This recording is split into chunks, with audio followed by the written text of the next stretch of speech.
Now, a heartwarming story in more ways than one. Ron Zivin of Morton Grove, Illinois, was shoveling snow last month when he started having chest pains. He went about his business and he called AT&T to discuss a problem with his cell phone.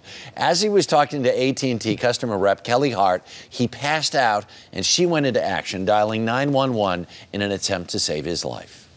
Hello, this is Nancy with Sangamon County 911.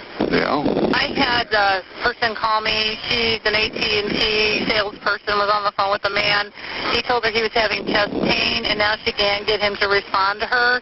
Okay. You had chest pain, you said? That's all I know.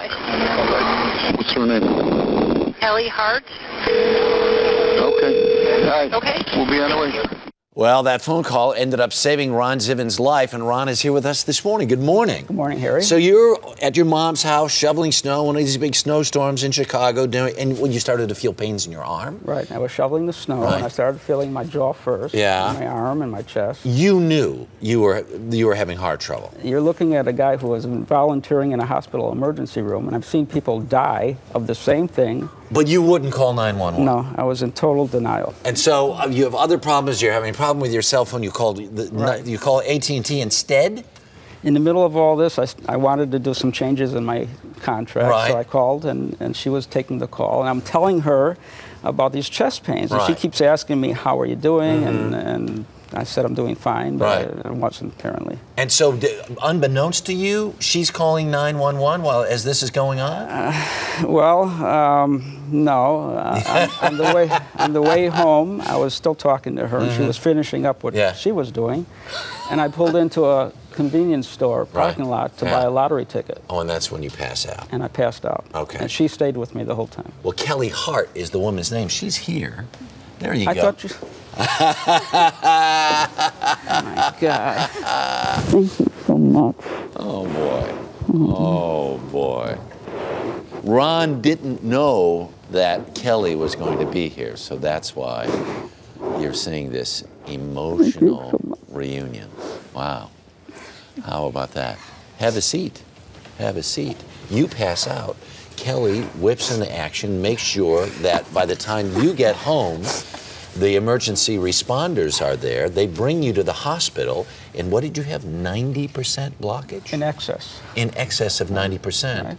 They put in stents, and the doctor says, if you hadn't been here today, you'd have been dead in a week. He gave me 1 day to a week.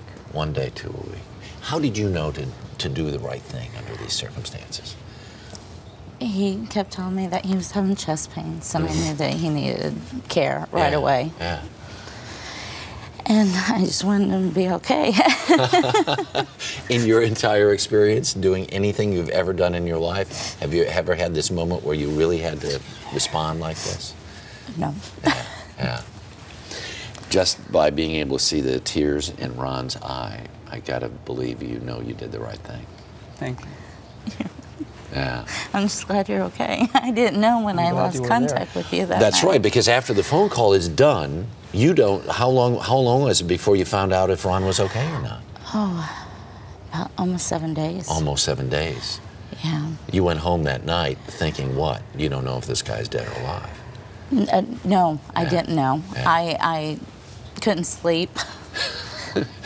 I told a couple of people, I said, this was the scariest phone call I've ever had. Wow, it all really ended well, didn't it? Thank God for her. There you go. Good job. And I guess, you know, when you're having a problem with your phone, you know who to call now. Yeah. I'll tell you, I've been with AT&T for a long time, and I've always liked the service, but I never expected. That's good. Well said, Ron. Thank you very much. Kelly, thank you for coming this morning. We do appreciate it.